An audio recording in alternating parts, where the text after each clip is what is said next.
Welcome to the Beauty in Between podcast, where we imagine a new way forward together. I'm Katie. And I'm Gabe. And today we have a guest with us who I'm so excited for y'all to hear more from, be introduced to, hopefully keep following her, and just, she's great. Roslyn, do you want to say hi?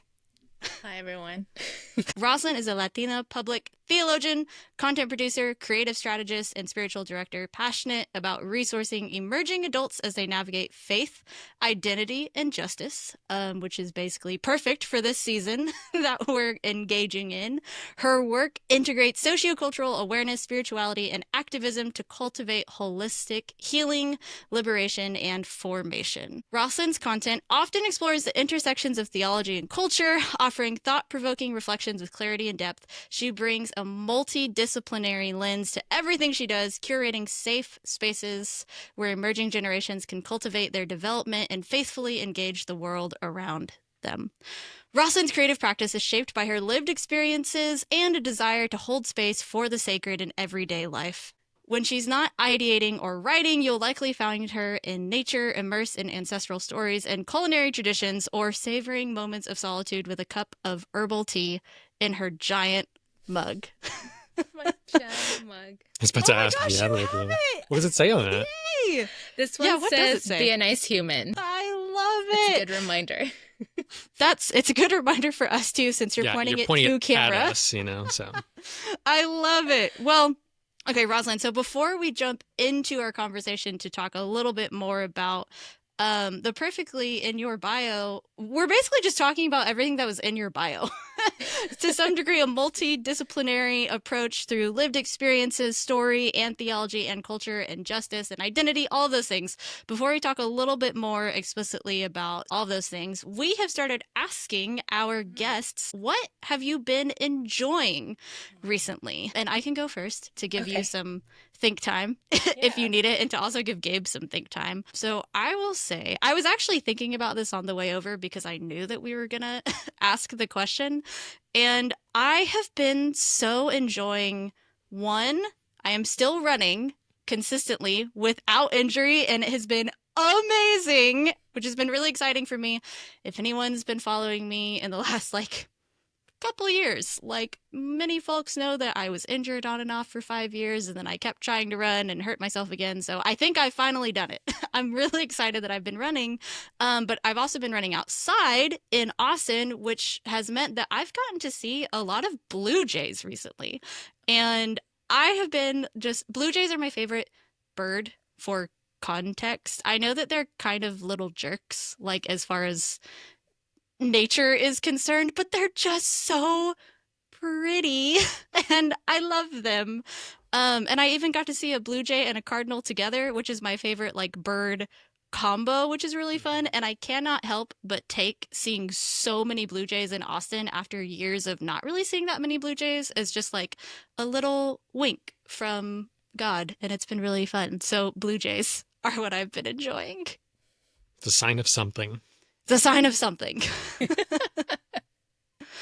Gabe?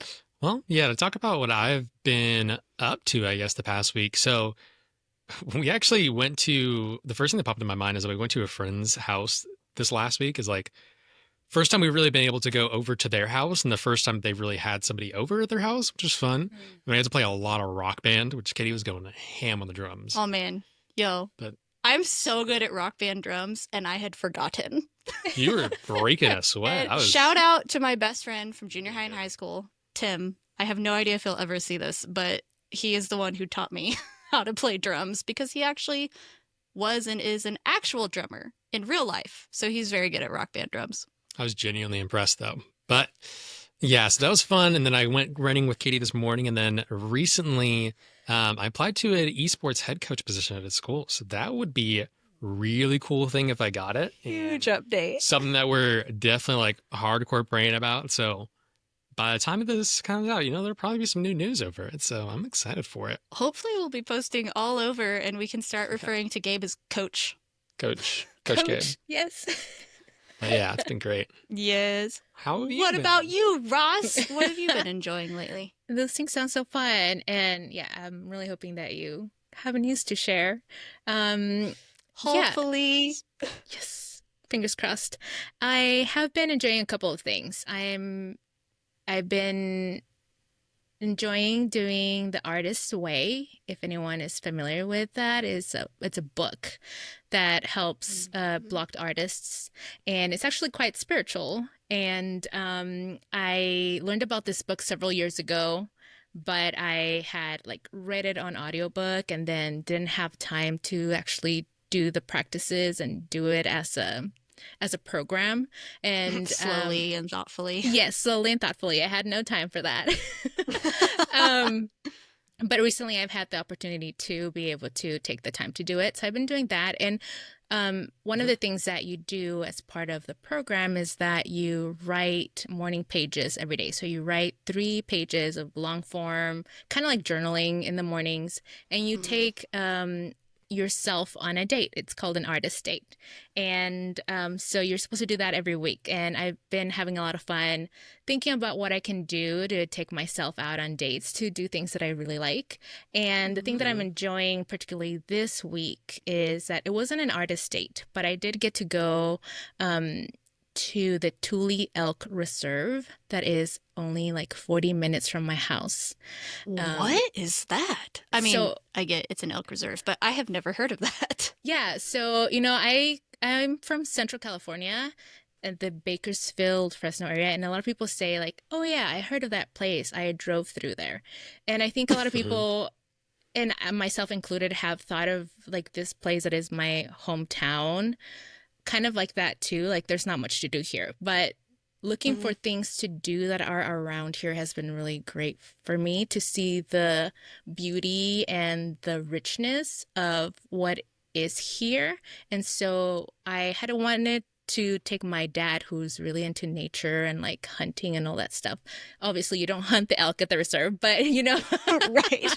it was really fun to see them. And we took my 13-year-old sister, who's a teenager and a little bit moody. But yeah, it was great to wait for the elk to come to us, or the area where we could see them, and then to just see them roaming and like eating and just like being so present.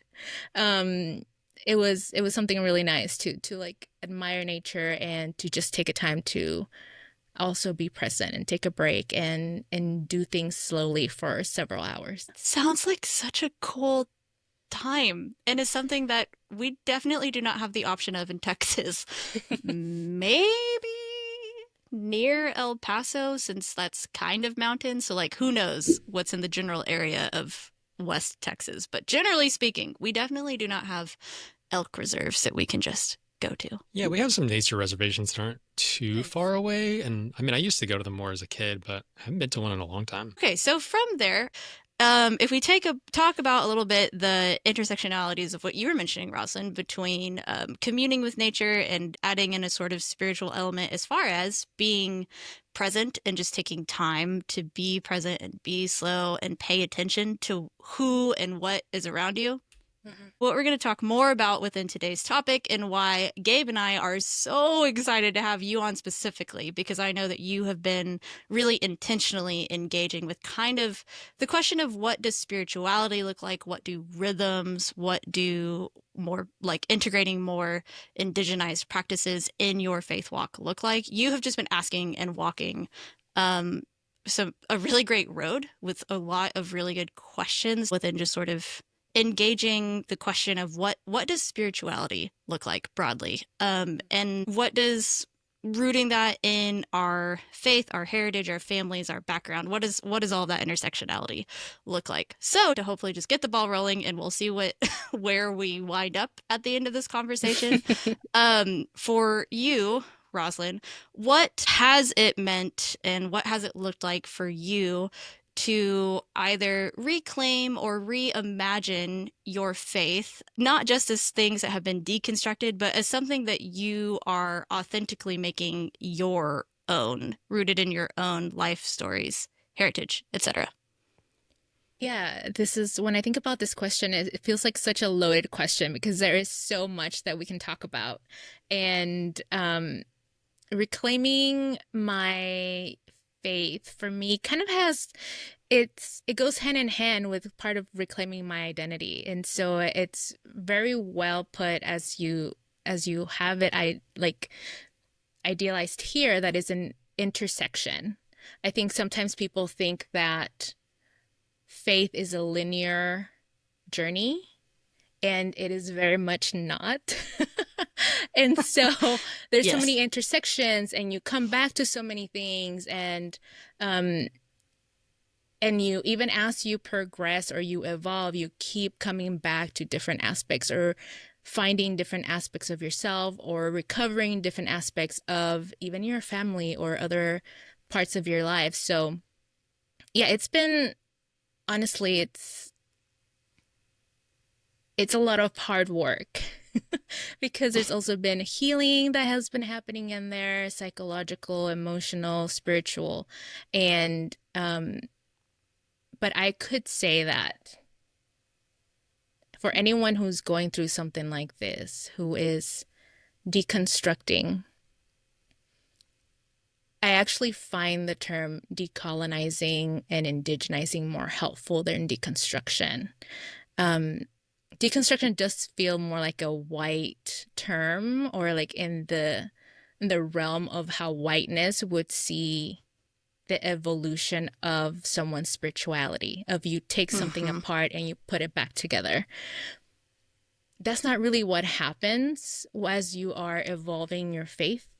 You might keep some of your beliefs or ways of seeing the world that your foundational faith gave you, but you add and you and things change organically, even mysteriously, in ways that you don't really imagine will happen. So I would say for anyone who's feeling like they're going through something like this, as I've been recovering my faith, or as my faith has been evolving, it has helped for me to think about my faith not as a building, which construction and reconstruction kind of is a metaphor there, but more as a spider's web, which there's also an aspect of construction there. I learned this in my systematic theology class when I was in seminary, and my professor mentioned this web. And so a spider's web has different places where it is attached to a tree, to leaves, to anything that it's attached to, right?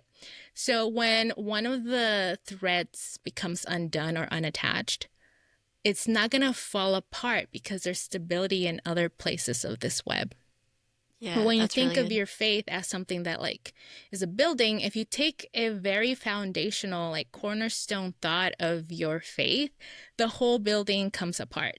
So that's when like deconstructing and reconstructing comes into play. But if you think about it as decolonizing and indigenizing, you are replacing threads with indigenous knowledge and wisdom and practices. So it feels a lot more doable, less overwhelming. There's a lot more support that you're coming with, as opposed to just like taking something apart. Yeah, and I really like the imagery of the web too, because well, actually, to nerd out for just a second, my systematic theology prof in seminary, who I really actually enjoyed, also talked about a web.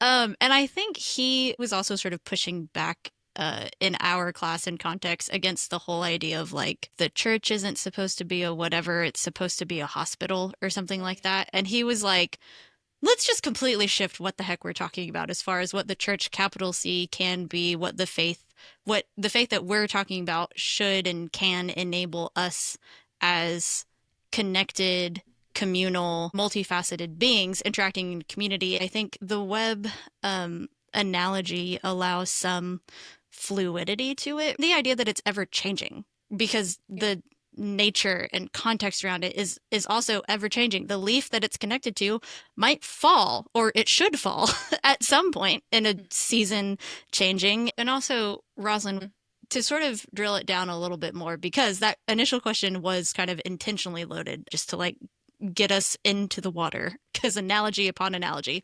But what are some of the specific, whether it be practices, stories, ancestral connections. What is something specific that you've engaged in that have helped you expand your faith, decolonize your faith, feel more rooted in your faith, all of the above?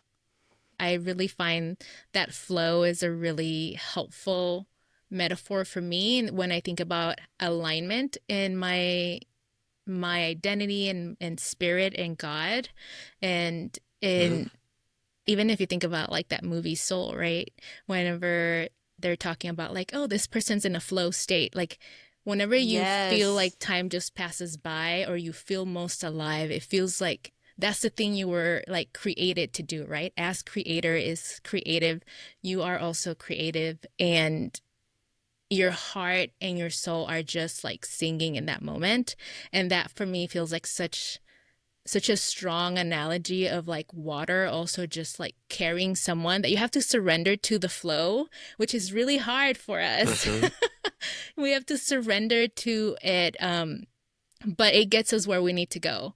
And we might feel sometimes like we might drown, but the less we fight it, the easier it gets. But I mean, along with that, practices that have been really helpful for me, it's been something really practical, really pragmatic, honestly. I started going to my grandparents and asking about our stories of our family, because I, as a 1.5/second generation Mexican American, I lived in Mexico for a while, but then I was born in the US, lived in Mexico, and then came back to the US. So I grew up in a community that was surrounded by family, but we didn't really tell our stories. I didn't have my grandparents close to me. I had a family that was like my dad's cousins. You know, it wasn't like my dad's siblings or my grandparents. So I didn't really have elders who were telling me stories about our ancestors.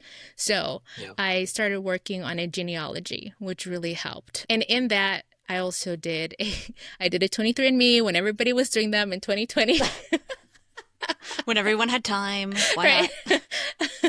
Was like, oh my gosh, the COVID-19 pandemic. What do we do with ourselves? Let's find out who we are.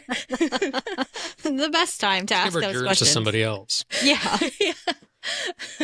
So yeah, it's like learning about my ancestry has been really helpful. After I learned that, I learned, oh, we do have indigenous ancestry. We have like North African ancestry. We have some European ancestry. And I started to learn more about how those cultures live in the world, or specific ways of seeing the world in life. That's how I learned that I have Mixteco ancestry, and I started learning about Mixteco cosmovision and how, the Nahuas and the Mexica, who are some of the most popular indigenous Mexican original people groups, are how they thought about spirituality and about life and the earth and all of that. And with that came,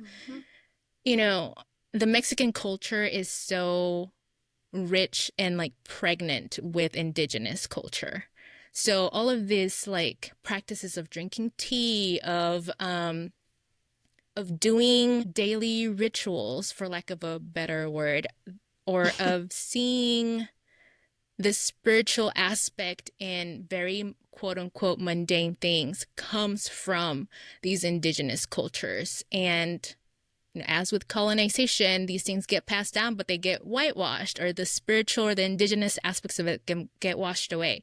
And so I really learned to recover the original places, the original peoples that these practices came from, and even some of the more original purposes. So that's how I started learning more about herbs and, fruit and food are medicine, and how we can really take from the bounty of earth that God created for us, and not just heal ourselves, but just delight and appreciate and enjoy what it is that is here on earth.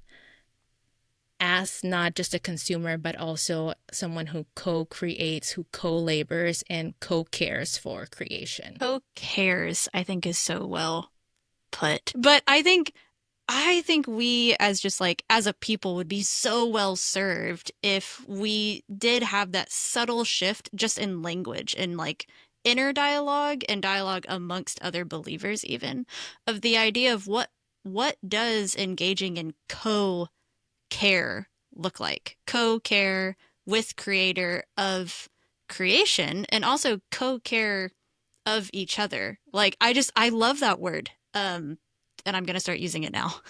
So thank you for sharing that. And even as you said, co-care of each other, and not just co-care of each other as in human to human, but co-care of each other as creation and human. Yes. And something else that was just like coming to mind that I do want to bring up because I'm quite confident that we can go there with you is that also within the like Western American specifically Christian context that engaging in the practices of indigenizing your faith and reclaiming a multifaceted identity of who you are in creation in respect to creator, that on top of those practices becoming whitewashed and anemic when they do sort of survive going downstream, they also often are decried as being heretical. And out loud, they're not. I just hear the voices crying in like the back of my mind of someone being like, it's heretical. And I would love to talk about why it's not explicitly, because there are 3 theologians on this call right now.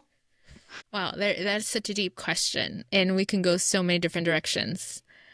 I've already derailed the conversation. I love what Robert Chá Romero says on his book, Christian and Critical Race Theory. He kind of sets it up as, in Revelation, we get this vision of, there were all these nations and all these people from different tongues and different places and different cultures that are worshiping God. And God's inclusivity in that shows that there's cultural richness in every culture.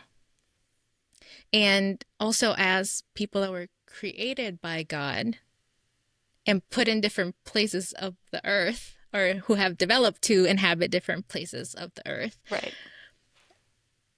We've developed to see the world in different ways. So one thing is like the cultural richness of every culture. The other thing that I often come back to of why we need different cultural perspectives, which come from our indigenous ways of seeing and cultures and histories, is that we all see just one angle and one perspective of God. And it feels like we're like, if God is here in the center or like everywhere, everyone's just seeing one little part. And so we need the perspective of everybody to get a fuller picture of who God is and how God is working in the world. So that's one of the reasons that we can't just rely on the white male evangelical perspective and way of faith, which has been passed down from when the church was established by Constantine, by an empire, to do a very specific thing, passed down onto males and males and males of popes through the Catholic Church to what we have now, right? So I think that's what I can give as input to this conversation. Give as input. And you know what you're saying reminds me of another analogy that theology is not done in a vacuum. Our faith is not practiced in a vacuum. And there is an inherent design for us to engage in theology and understanding who Yahweh is and understanding what it means to walk out our faiths. There's an inherent design by Creator for that to be done in community. Everybody only has one, like, dot's worth of perspective of who the Lord is and what our faith looks like and what it can look like. And we need the full picture of, like, I'm thinking of those like paint by numbers, now I'm adding my own analogy. If everybody contributes their own dot and like fills in their number, then we wind up with this beautiful, really, really intricate, complicated, detailed painting. We need each other. We need each other's perspectives to engage in the truth, and not in the right, wrong, black, white, like singular way of being truth. Were you going to add anything? I was going to say, I even thinking about that kind of, I guess, the metaphor of painting. I think about the idea that, like, if you're at a painting at the twist or something like that, like you have somebody kind of instructing you, so you kind of go along the way. But even then, there are still all these different small differences between each person's actual like final picture, and how there are things that people pick up along the way, like whenever they're learning to draw, whenever they're seeing somebody else do something, they're like, oh, that's actually a really smart way to do that, or like that's a really good way to, I don't know, like I remember whenever I was a kid and I was like, drawing birds of the little, just two, or like almost like the M, and it's like, oh, Like that's nice for drawing M. a huge amount of birds. Mm-hmm. And so I was like, well, I could spend the time trying to draw something intricate, but for this case, this solution is more effective.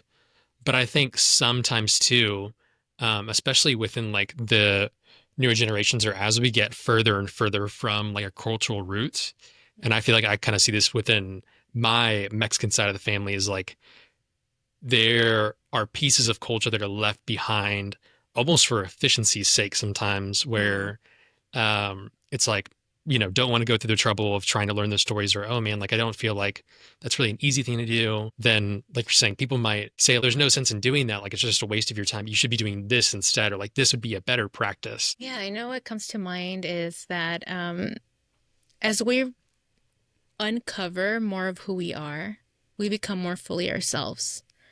And I'm just like, why would it be heretical to come to a connection with God as more fully yourself?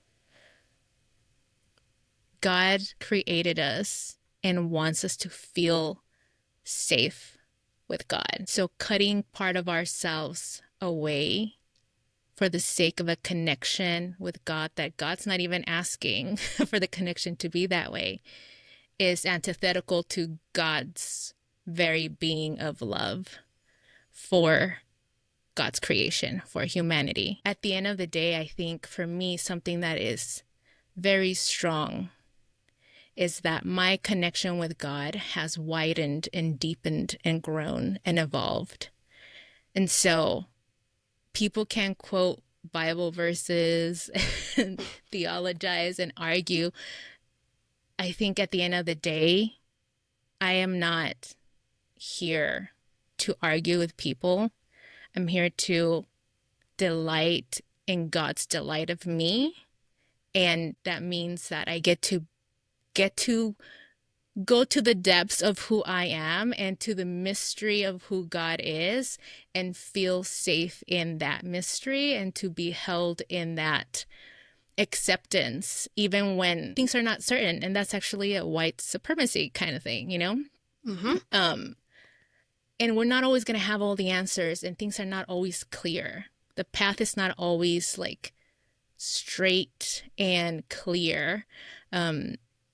But in that, God is always holding us.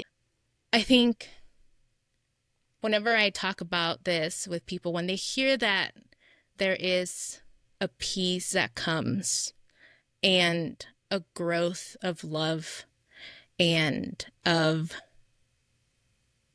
connection with the rest of creation, if that's not growing in God's love and in communion with God, then I don't understand what else it could be. That's really well said. To sort of close up our time here, Roslyn, in the context of coming out of this particular flow of conversation, what invitation would you make to our listeners today? I would invite listeners to feel the way they need to feel, the way they are feeling in the messy and the uncertainty. God is not asking us to be certain.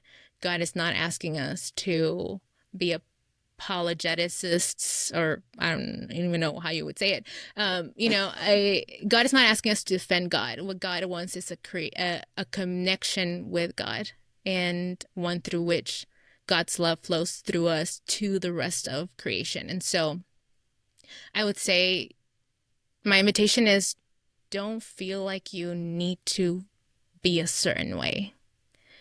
This is your journey. And if right now it's messy and it's hard and it's painful, that's okay. And if you need to let God know that it's hard and painful and messy and you're angry, that is also okay. God can take it. And that's part of your journey. I mean, I think that idea of letting your faith be personal is definitely super important, and just kind of question those things of, man, is this something that I have just accepted and determined as like, okay, I've heard this so many times from the people around me, like being okay with the fact that some of the things that you might have accepted might have also been like not good for you, and that it is okay to start kind of decolonizing those things, and that your faith can look very different for you personally.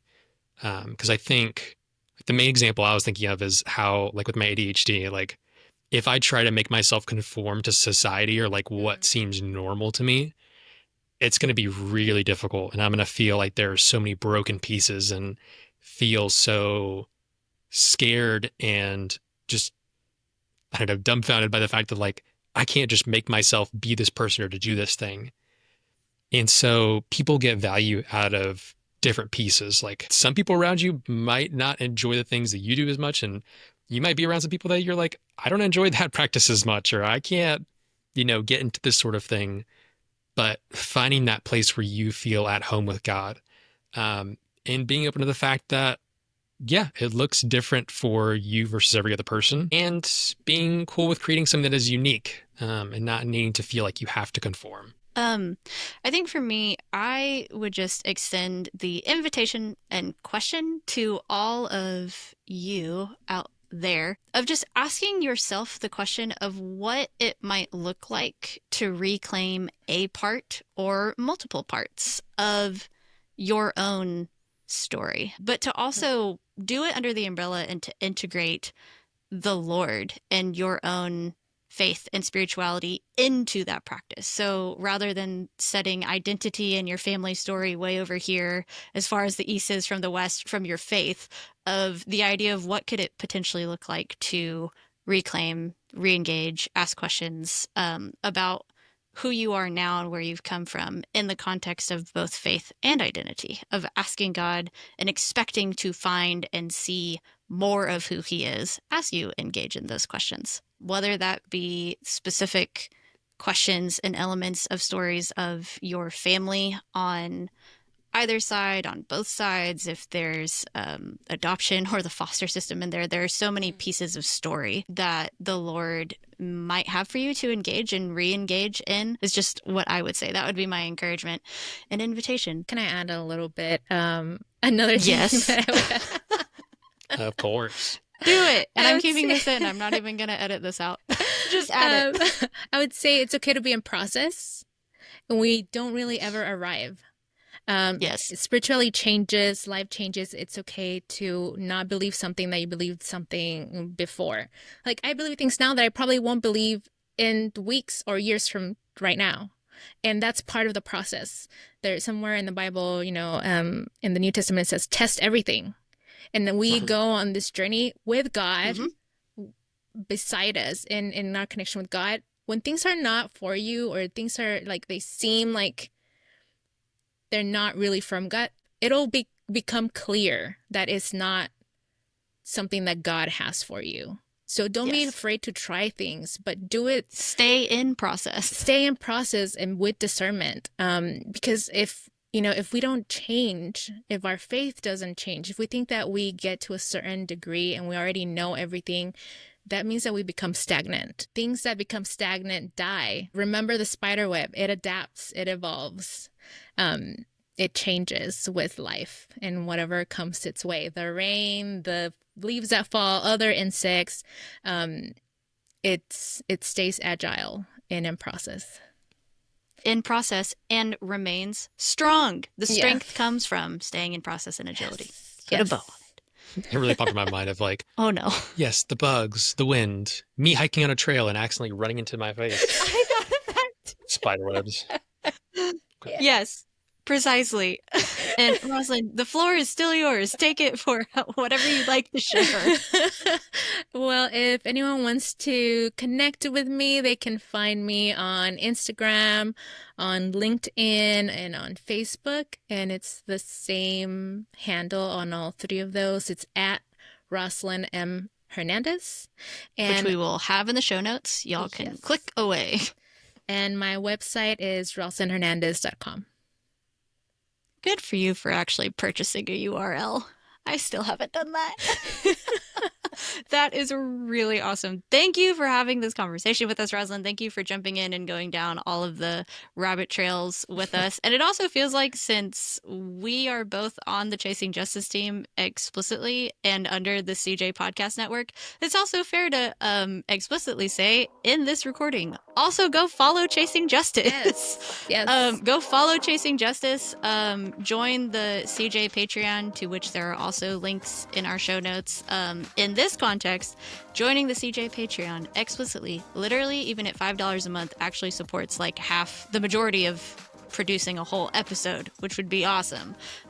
Joining the CJ Patreon supports this podcast and the rest of the podcast under the CJ Podcast Network. So please help us and join and follow CJ and go on the CJ pilgrimage with us in, when is it, Roslyn? In July. 4th of July weekend. Yes. So there are a lot of things. Join, come hang out with us in the CJ world, context, and community, and hopefully see you in Chicago at the pilgrimage. And otherwise, we will see you next week, because we're still going. We have more episodes. Bye, everyone. Bye. Bye. The Beauty in Between podcast is part of the Chasing Justice Podcast Network. To find out more, go to chasingjustice.com. The best ways to support us and the podcast directly are by leaving us a review, sharing this podcast, and joining the Chasing Justice Patreon linked in our show notes.